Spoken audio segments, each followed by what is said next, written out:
Vernon RCMP continued to defend their actions following an arrest situation that turned violent at a Monday peace rally. The Mounties say they did nothing wrong when officers used pepper spray to take a rally organizer into custody, and they say the man will likely face criminal charges. But as Kent Mogat reports, the pepper spray victim wants to launch legal action of his own. Vernon peace, hemp and pot advocate Jack Elliman has been cuffed. He's being arrested after failing to move his car, which was illegally parked during an event at Vernon's Polson Park.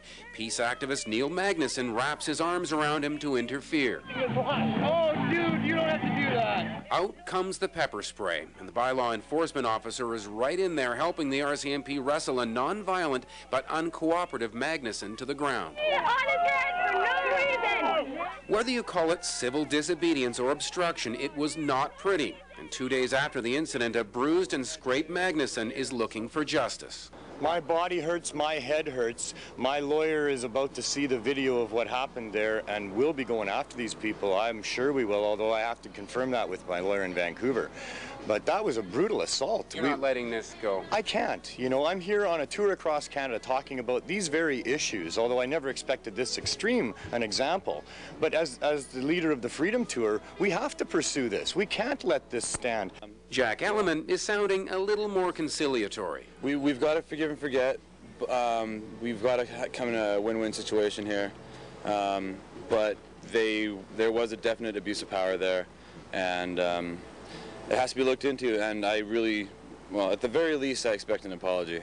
While one camera records from this angle, another is visible recording from another. In yet another reminder of our digital age, anyone attempting to sort it out might find themselves going to the internet. On YouTube, you can see the events leading up to the fracas. The tow truck driver reaching into Jack Elliman's car and grabbing his keys.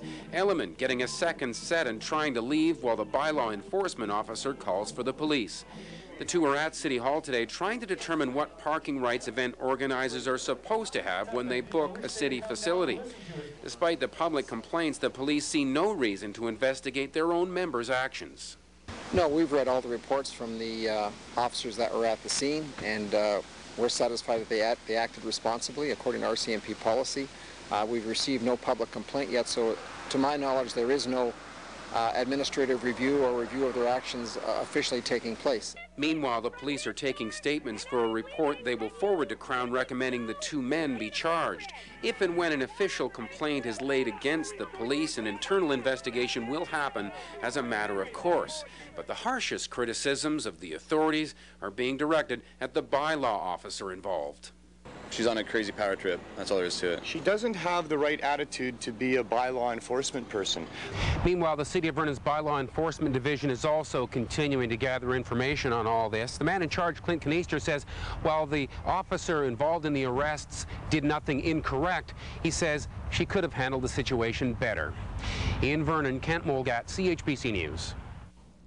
And Vernon's bylaw manager says a better way to handle the situation would have been to simply take photos of the offending vehicle and pursue penalties through the courts. That way, there would have been little chance of a confrontation.